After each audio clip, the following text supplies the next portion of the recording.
मेरी Mrs job कर रही है 8,000 रुपये महीना, जो घर से कभी पैर नहीं निकाला था।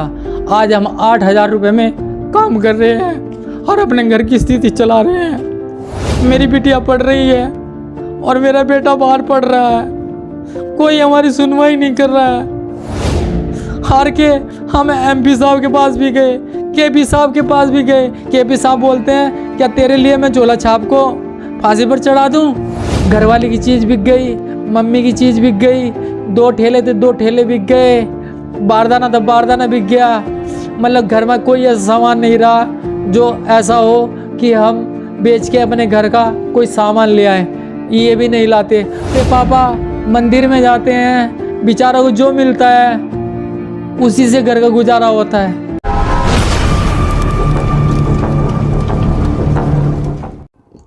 नमस्कार दोस्तों, स्वागत है आपका हमारे चैनल न्यूज इंडिया फर्स्ट में। मैं आपका होस्ट दोस्त गुलजार अली आज लेकर के आ गया हूं जनपद हापुड़ में एक पीड़ित के पास एक झोला छाप की लापरवाही से पीड़ित को गंवानी पड़ी अपने पैर की उंगलियां। आखिरकार ये क्या है पूरा मामला, वहीं जानेंगे पीड़ित से। हमारे पास पीड़ित बैठे हुए हैं, वो बताएंगे कि आखिरकार उन्हें पैर की उंगलियां किस कारण से गंवानी पड़ी हैं, झोला छाप की इसमें क्या भूमिका रही, किस कारण से जो है ये आज दिव्यांग जैसी स्थिति में है।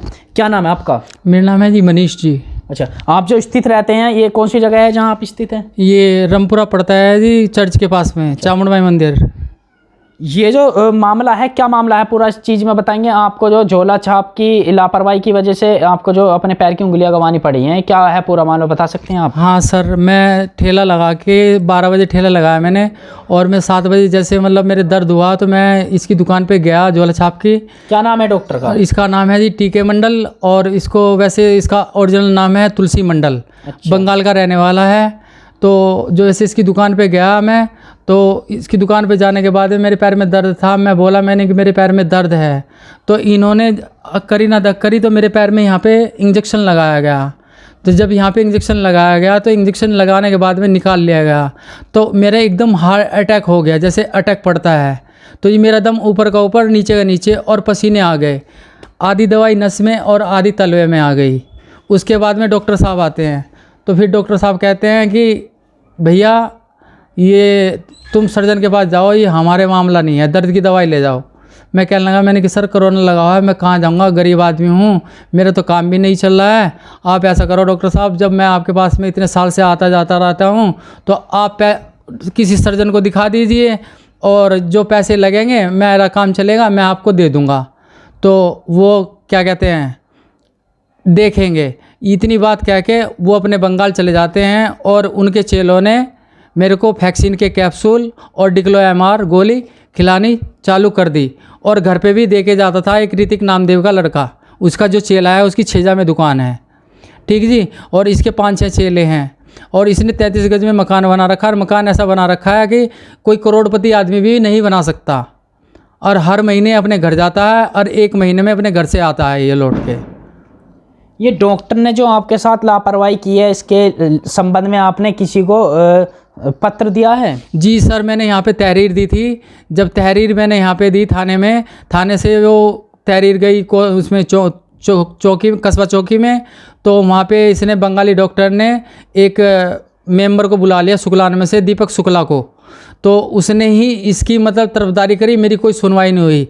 तो मेरी तरफ के एक लांबा जी थे जो चौकी इंचार्ज थे, तो पवन कुमार लांबा, तो उन्होंने मेरा साथ भी दिया। तो मगर मेरी सुनवाई कुछ नहीं हुई, तो मैंने अपनी तहरीर वापसी ले ली। जब मेरा कुछ नहीं चारा चला, तो मैं अपने घर रोता हुआ वापसी आया जी।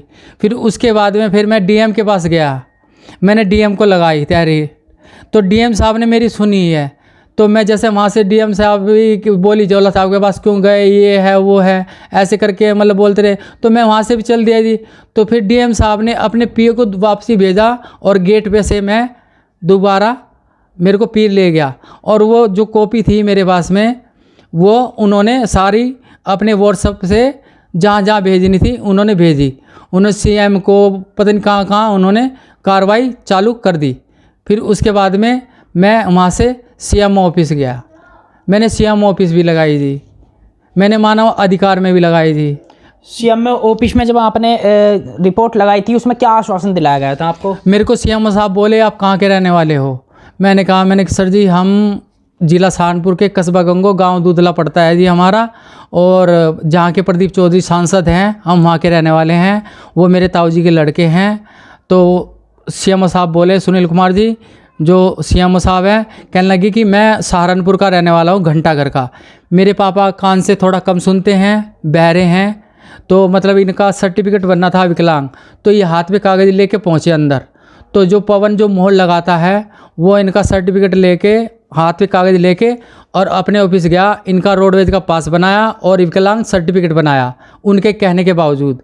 और सीएमओ साहब ने हमें ये आश्वासन दिया कि आप चिंता ना करें, हर डॉक्टर पर कार्रवाई होएगी, सब कुछ होएगी, तुम चिंता मत करो, तुम इलाज करा के खोखले हो चुके हो, इसलिए मैं तुम्हें केस नहीं लड़ने दूंगा। और जो डॉक्टर बंगाली है मैं उससे तुम्हें 2-4 लाख रुपए दिलवाऊंगा और आप टेंशन मत ना ले, और आपको रामा में से मैं भी 10-12 लाख रुपए दिलवाऊंगा, आप बेफिक्र रहिए, चिंता मत करिए, आपको केस नहीं लड़ने दूंगा मैं। जब आपको आश्वासन दिलाया गया, क्या उसका कोई आपको लाभ भी मिला है? मेरे को कोई लाभ नहीं मिला जी। उसके बाद में बंगाली घर पे मेरे कभी किसी को भेजता था, कभी किसी को भेजता था, तब जाके उसने आना चालू किया जी। और इसको ना FIR दर्ज कराई ना कुछ कराई। उसके बाद में इसकी दुकान भी खुल गई और जी ना मेरे साइन है उस पर, ना कुछ है, कुछ नहीं हुआ, और मेरे को 5,000 रुपये दिलवाए गए। एक चीज़ बताएं, ये जो सीलिंग हुई थी दुकान की, तो सीलिंग होने के बाद कितने दिन बाद दुकान जो है खुल गई थी, वो बता सकते हैं? 10 अगस्त को दुकान सील हुई थी जी, और 25 के और 27 के बीच में दुकान खुली थी जी। और मैंने सीएमओ साहब को बोला भी था, मैंने कि सर बंगाली की दुकान खुल गई है बंगाली। और जब मैंने सीएमओ साहब को फ़ोन किया, उसके पास में ना कोई डिग्री है और ना कोई मेडिकल सर्टिफिकेट है। अब आप हमारे न्यूज़ इंडिया फर्स्ट के चैनल के माध्यम से क्या कहना चाहेंगे आप? कि सर मैं ये कहना चाहता हूँ कि मेरी एक बिटिया है और मैं अपना सब कुछ खो चुका हूँ, अपाहिज हो चुका हूँ। मेरी बस आपसे हाथ जोड़ के यही विनती है कि मेरे परिवार की तरफ को देखा जाए और मुझे थोड़े गवर्नमेंट की तरफ से कुछ आर्थिक मदद हो और उन पर कानूनी कार्रवाई हो। मतलब रामा वालों पर भी आज तक कोई कार्रवाई नहीं हुई, ना कोई पुलिस गई और ना कुछ हुआ। और ये जो बंगाली डॉक्टर है ये भी ऐसे ही घूम रहा है, इस पर भी FIR दर्ज कर रखी है, मैंने तहरीर लगा रखी है, आज तक वो उस पर भी कुछ नहीं हुआ। उसकी दुकान उधर से बंद होकर, जैसे सील लगी थी उधर से खुल के सामने गली में करवा दी गई। कब से पीड़ित चल रहे हैं आप? सर मैं 13 अप्रैल 2021 से पीड़ित चल रहा हूँ सर। सर मैं कभी मेरठ मेडिकल, कभी हेडगवार, कभी पानीपत, कभी रोहतक। हेडगवार के भी कागज़ हैं सर मेरे पे, पानीपत के भी कागज़ हैं, मेरठ मेडिकल के भी कागज़ हैं मेरे पे सर। और यहाँ पे एक सर्जन रहते हैं डॉक्टर BB सिंह, उनके भी हैं। और जी GS मेडिकल कॉलेज हैं यहाँ पे जो, उसके भी कागज़ हैं। रामा के भी कागज़ हैं, और प्रकाश हॉस्पिटल में 4 महीने रहा हूँ, उसके भी कागज़ हैं। और जब मैं रामा में गया, रामा में मेरा कोई टेस्ट नहीं हुआ जी। 11/7/2021 को मेरे को एडमिट कर लिया गया, और 11 को ECG कराई गई, और 12 तारीख को मेरी PSC कराई गई, 13 तारीख को मेरा ऑपरेशन कर दिया गया। ना मेरी MRI हुई, ना मेरी एंजियोग्राफी हुई, ना मेरा डॉपलर हुआ, ना अल्ट्रासाउंड हुआ, ना एक्सरे हुआ, मतलब मेरा ना इको हुई। कोई टेस्ट मेरा नहीं हुआ जी, जिससे मतलब मेरे पैर का ये पता पड़ सके कि मेरे पैर में इन्फेक्शन कौन सी जगह है। बस जो मतलब मैन सीनियर डॉक्टर थे, प्लास्टिक सर्जन विश्वेंद्र कुमार विश्वेंदु, वो साइड में खड़े हो गए और उन्होंने क्या बोला कि चलो स्टार्ट हो जाओ। और जी वो सब सारे के सारे डॉक्टर मेरे पे जैसे एक बकरा हलाल करते हैं, ऐसे सब मेरे पे चिपट गए। और मेरे को इतना पीड़ा हो रही थी कि 11:40 पर मेरा ऑपरेशन चालू हुआ, और 4:50 पर मेरा ऑपरेशन ख़त्म हुआ कि मेरी ऑपरेशन थिएटर में भी लैट्रिन निकल गई। ना मेरे सेंट्रल लाइन डाली गई, ना मेरे कैनुला लगाया गया, और मेरी बाजू सूजकर इतनी मोटी हो गई थी, नीली पड़ गई थी। 3 महीने में ठीक हुई है, 2.5 महीने मैंने रामा में काटा है। एक चीज़ बताएं कि आप अपने परिवार में, आपके माता पिता भी बुजुर्ग हो चुके हैं, तो आप ही एक इनका सहारा थे, जो आप काम काज करते थे या घर का खर्चा वर्चा चलाते थे। अब कैसे आपका खान पीन जो है अब कैसे चल रहा है? कैसे आप एडजस्ट कर रहे हैं?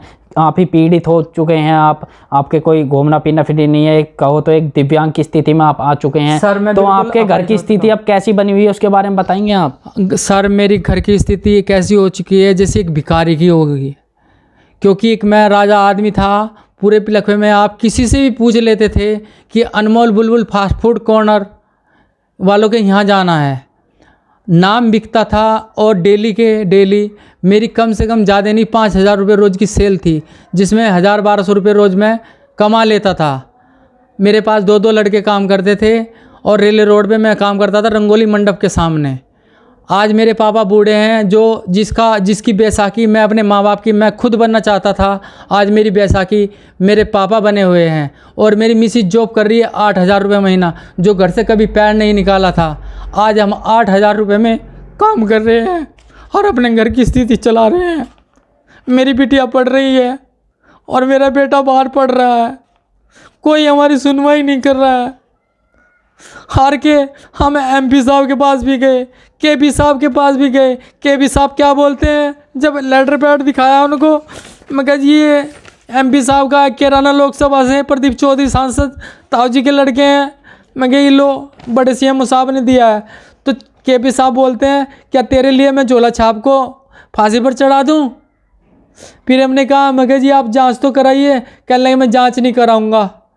मैंने कहा सर उनका जांच का है आदेश, आप कम से कम जांच तो कराइए। कहने लगे नहीं मैं उसे यहाँ बुला लूँगा। मैं कहा जी उसको तो इसने अमन त्यागी ने बंगाल भेज रखा है। कहते जब बंगाल से आ जाएगा तो मैं उसको बुला लूँगा और बुलाने के बाद में यहीं पे बात कर लेना। अब मैंने कहा सर उसकी आप रामा वालों की तो जांच कराइए, जो डॉक्टर हैं जिन्होंने मेरा ये ऑपरेशन किया है, सर्जनों ने। कहते हैं उनको ज़रूरत नहीं होएगी ना टेस्ट की। सर जी मेरे घर वाले की चीज़ भी बिक चुकी है, मेरा बारदाना बिक चुका है, मेरी मम्मी की चीज़ बिक चुकी है। आप देख रहे हैं मेरे घर की स्थिति क्या बनी हुई है, एक भिखारी जैसी बनी हुई है। मेरा घर में हर चीज़ डबल थी, LCD थी 40-40 इंच की, वो भी बिक चुकी हैं। मंदिर में जाऊं और मेरे पापा मंदिर में जाते हैं, बेचारों को जो मिलता है उसी से घर का गुजारा होता है। दूसरे पंडित के साथ रहूं। घर की सब स्थिति ऐसी हो चुकी है एक भिखारी की तरह। घरवाली की चीज़ बिक गई, मम्मी की चीज़ बिक गई, 2 ठेले थे 2 ठेले बिक गए, बारदाना था बारदाना बिक गया। मतलब घर में कोई ऐसा सामान नहीं रहा जो ऐसा हो कि हम बेच के अपने घर का कोई सामान ले आए, ये भी नहीं लाते। अब मैं सरकारी अस्पताल की दवाई खा रहा हूँ। बाबा क्या करते हैं आप? कुछ नहीं बेटे, मंदिर में जाऊँ, मंदिर में बैठा रहूँ, कोई आवे भाई माँ का गुरु का मतलब सेवा करी मैंने साकुमरी देवी, और इसकी वजह से जय गुरु का आशीर्वाद है। उनसे कोई 10-20 रुपये दे दे, साग सब्जी लिया हूँ, अपना काम हो जाए बेटा, और कोई बात नहीं बेटा। यानी कि अब आपको बहुत ही काफ़ी कष्ट भुगतने पड़ रहे हैं। हाँ बेटा कष्ट भुगते। अरे न्यूज़ इंडिया फर्स्ट के चैनल के माध्यम से क्या कहना चाहेंगे आप? ऐसा बेटा जो आपकी समझ में आवे, जो आप उचित समझते हैं वो मदद करवा दो बेटे, बस और हम कुछ नहीं चाहते बेटा। लगभग आपकी कितनी उम्र होगी? मेरी 78 मतलब जो 77 साल के मैं चल रहा, 10-47 है मेरी डेट ऑफ बर्थ। अब देखिए जैसा कि आपके बेटे थे वही घर का खर्चा चलाते थे, वही पीड़ित हो चुके हैं। हाँ तो अब बहुत ही कष्ट झेलने पड़ रहे हैं आपको। हाँ बेटे